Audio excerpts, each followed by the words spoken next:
Thanks again for joining us for another episode of what we've been calling the Evolution Show. It's been so great getting to know so many of you. People have been joining us from all around the country and all around the world. And it's just been really wonderful getting to connect with so many of you this way. Today is Saturday, and I am located in upstate New York, which is where our warehouse is. Many of you, I'm sure, have visited our store, which is in New York City, but our warehouse is about 3 or 4 hours north of the city in the Catskill region in Delaware County. So that's where I am. And today is actually snowing, which is pretty unusual for the month of May. Not that unusual up here. We do tend to get snow later on in the season, but it does have me thinking a little bit about the planet and all of the, crazy climate that has been going on recently. And what I wanted to talk to you guys about before I show you some of the new products that we've added to the website recently is a little bit about sustainability. And so I thought that tied in nicely to what is going on with the weather today. It's been snowing since yesterday, right? I thought it was going to melt by this morning, but no. No, it's very cold over here today. Degrees. Very cold today, and has been for a few days. We're going through a bit of a cold snap. And so in regards to sustainability, a lot of people ask us, they may feel a little bit conflicted about buying things from our store because it is seen as, maybe somehow taking something away from the earth because we sell natural products. And I addressed this in one of our newsletters that we sent out a few months ago. Comment? Amy loves your necklace. Oh, thank you, Amy. What is that? So this is a tiger's eye necklace that we do actually have for sale in the store. It's not available on the website yet, but maybe it's something that we can add. And I wanted to wear it because last week we talked about tiger's eye, and so I thought that it would be cool to talk about that. From India, right? Yeah, these are from India. So thank you, Amy. These are really nice. We have them, I think, in tiger's eye and amethyst and lapis. So those are the 3 types. Maybe we'll be adding them to the website soon.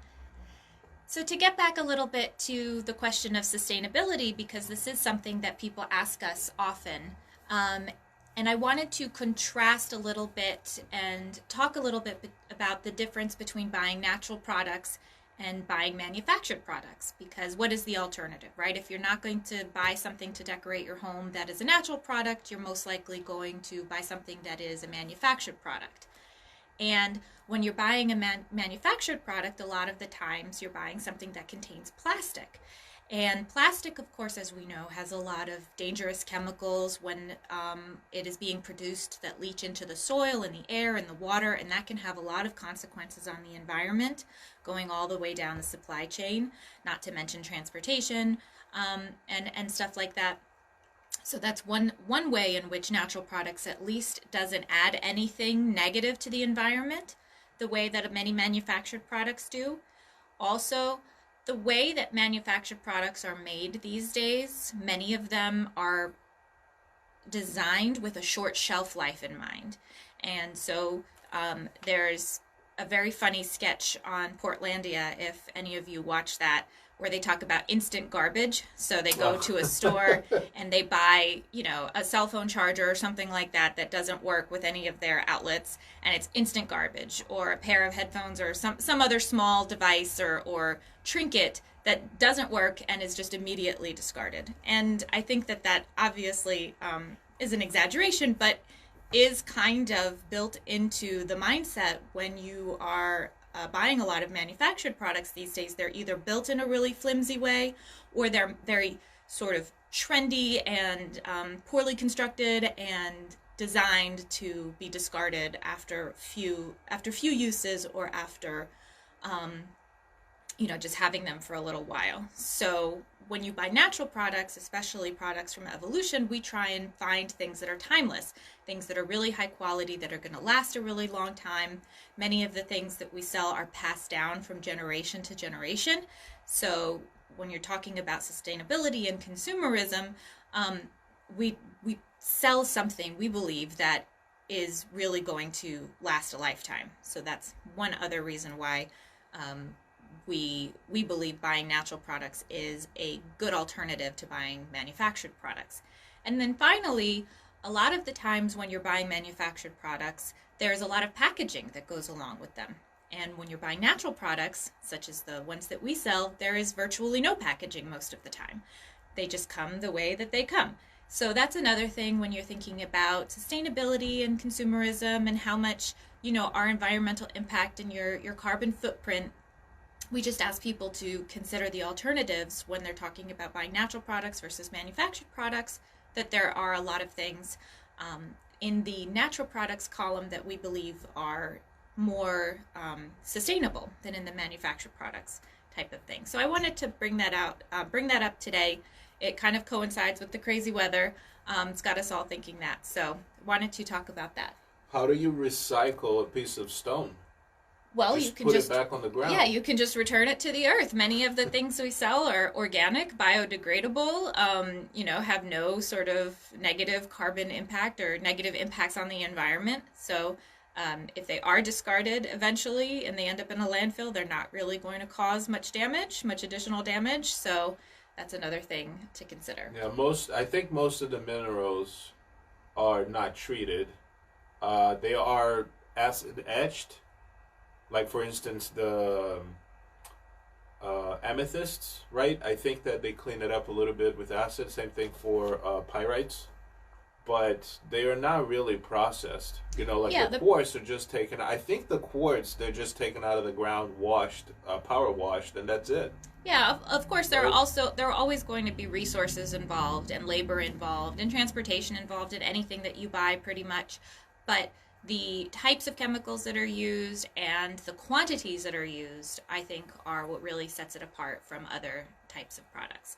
So the first new product that I wanted to talk to you all today, in that vein, is these very cute amethyst hearts. So I'm going to try and show these to you. So we have a variety here. They are very cute and tiny. We talked about amethyst a few episodes ago, I believe, in one of maybe our first episodes. We had a beautiful amethyst geode that we featured. And so this obviously is the, baby version of that. It's still very high quality amethyst, but obviously in a much smaller format. So for those who may not have seen that episode, just a reminder, amethyst is the rarest variety of quartz. So amethyst and quartz are actually have the same basic chemical composition, but amethyst has different inclusions that make it purple, and it's the rarest form of quartz. So it's very special in that sense. And amethyst is formed underneath volcanic rock. So when a volcano erupts and the lava congeals, there are sometimes voids that are formed underneath that volcanic rock, and those voids sometimes produce beautiful amethyst crystals. And so that's where a lot of these are sourced from. And the majority of those crystals are found in South America. That's where most of them are found. It's interesting because some minerals are found all over the place, and then some other ones are found in specific locations where the geologic conditions were such that they were able to be formed just in that one place or in that one region. So that's interesting. And so these hearts, talking about processing, so obviously they didn't come out of the ground looking just like this. They are hand carved by artisans in China. And so each one you can see is a little bit different. They're not made in a factory. You can see this one is a little bit pointier on the bottom than this one. So these are all handmade, hand polished by skilled people. As you can see, there are a lot of natural variations. So we have pieces that are dark, and pieces that are light. And there's also within the heart itself, you can see really beautiful variation within the heart itself. So each piece is unique. If you order these online, you'll get one piece from this collection.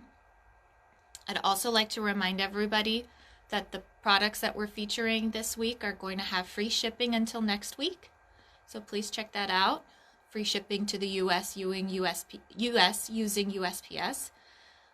Free domestic shipping. So definitely check those out.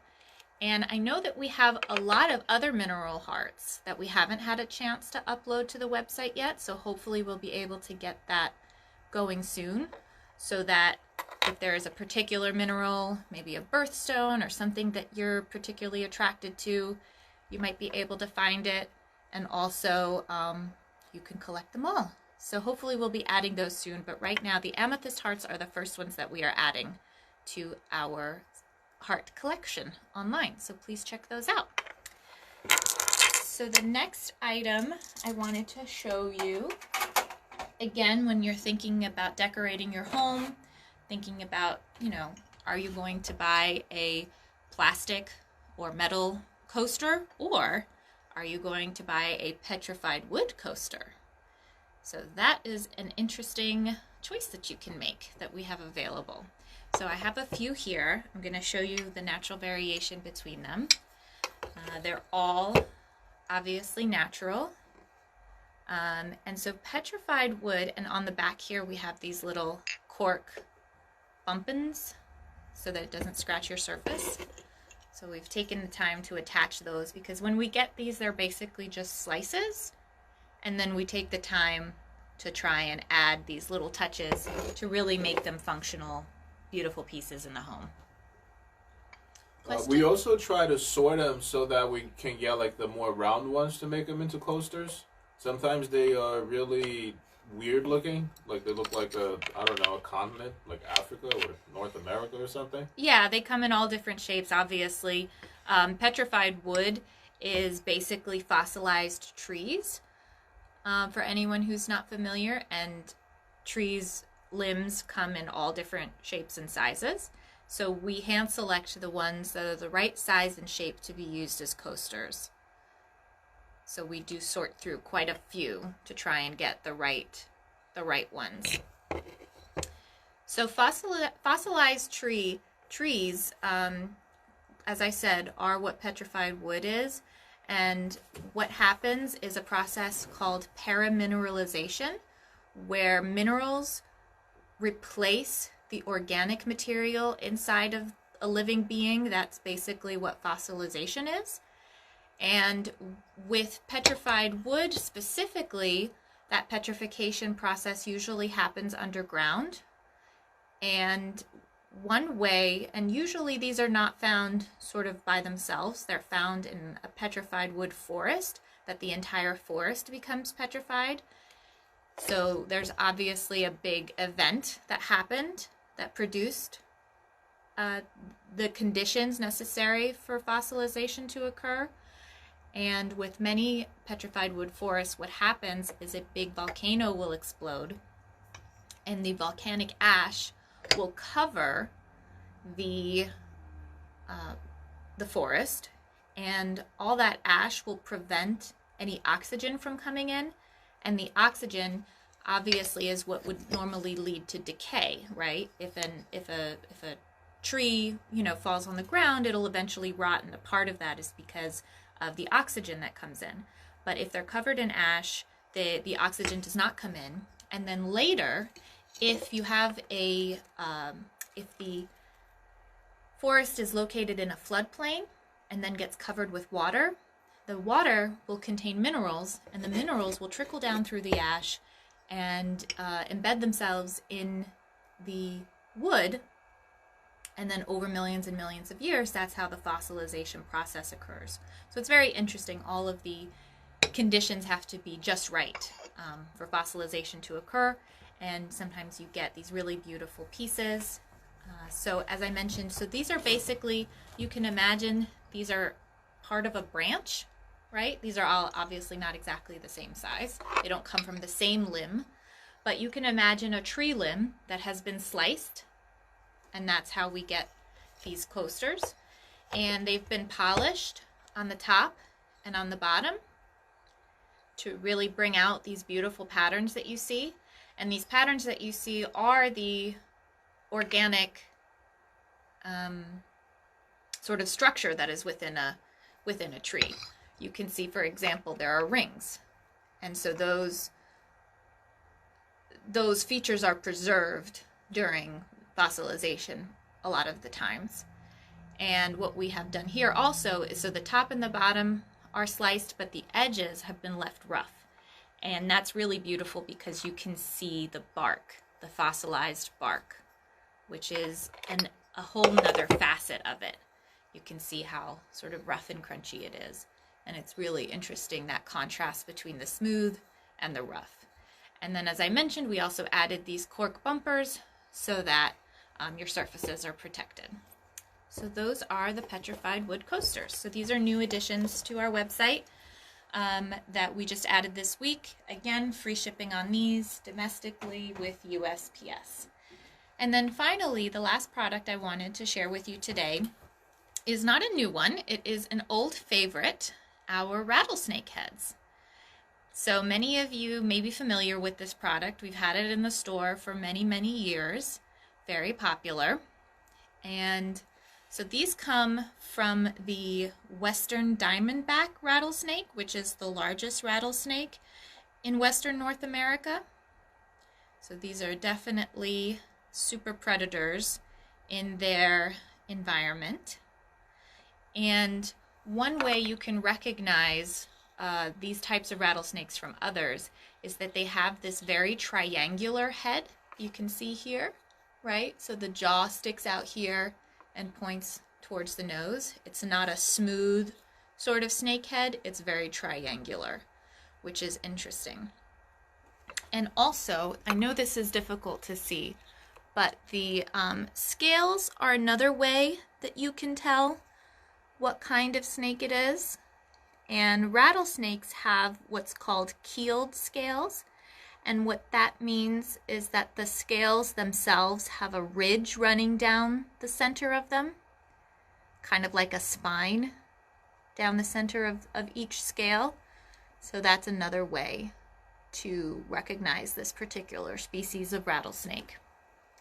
And so rattlesnakes eat a variety of things. They eat a variety of small mammals, small birds. Yep. Is that unique to the Western diamondback, or all rattlesnakes have that? I believe all rattlesnakes have these features, have the triangular head and the keeled scales, but not all snakes. Okay. So there are different types of scales on different types of snakes. I believe all rattlesnakes have these features. And they also have a rattle, right? And obviously they have a rattle, but you can't see it on this guy. So I didn't want to mention that one. He's missing his rattle. We might have it somewhere around here. I guess if you find a snake missing its rattle, yeah, you can still identify by those features. And so, as I was saying, they eat small mammals and birds. This is a pretty large specimen. They do get larger than this, but this is a full-grown adult. So you can imagine, they eat, things like squirrels and stuff. Obviously, they have to, have a lot of room in their jaw for that. So that is another one of their, another one of their skills. Like many snakes, they can eat things that are larger than themselves. And our rattlesnake heads, along with our other rattlesnake taxidermy, is prepared by a professional taxidermist in Texas, which is one of the regions, I believe, where these are found. And we have them posed here with their mouths open, as you can see, and they even have venom dripping from their teeth. So they are very menacing. And you can even see in here with this shot, they even have these little, I don't know if they're teeth or what, but they're I guess they must be hooks of some kind that hook onto their prey. So that would make it very difficult for something to escape, because they're angled in such a way that when they get their hooks in you, it's really difficult to get out. So this is a very cool, very scary predator. The biggest one we've had, I think it's about 46 inches. Mm-hmm. So what is that, like about 4 feet? I think that's the biggest one we had for sale, something like that. Yeah. So it's pretty big. Yeah, they can get quite large. Yeah, it's still kind of weird. I mean, scary for 4 feet snakes. So it's a bit bigger than that. The head doesn't get that much bigger. I think maybe the ones we got just long and fat, but yeah. But this is definitely a nice size full-grown adult. And the other thing to keep in mind about these is that they're actually byproducts of the food industry. So people eat rattlesnakes in different parts of the country. They're considered a delicacy. And so we get the heads sort of as a byproduct of that. And I believe you may have tasted rattlesnake? Yeah, what's the name of that restaurant? There's a restaurant in Denver. I forget exactly what it's called. I'll have to look it up some other time. But they serve all kinds of exotic meats, including rattlesnake. Yep. So it's very chewy. Yep, but definitely edible. The one that I ate, they served it with a lot of sauce, so it's hard to tell exactly how it tasted. But it's chewy, and I don't know. I guess everybody always say that things that they can't recognize the taste like chicken. So I would say it tastes like chicken. But it's very chewy. It's a cool pretty fierce chicken. So those are the things that I wanted to share with you today. We have the amethyst hearts, the petrified wood coasters, and the rattlesnake heads. And as I mentioned at the top, all 3 of these items will be available with free shipping domestically in the U.S. Using USPS for the next week or so. So definitely check those out. Thanks again for joining us. If you have any particular items you'd like us to discuss next time, please leave a comment, and we will see you next week. Thank you so much for joining us. Bye!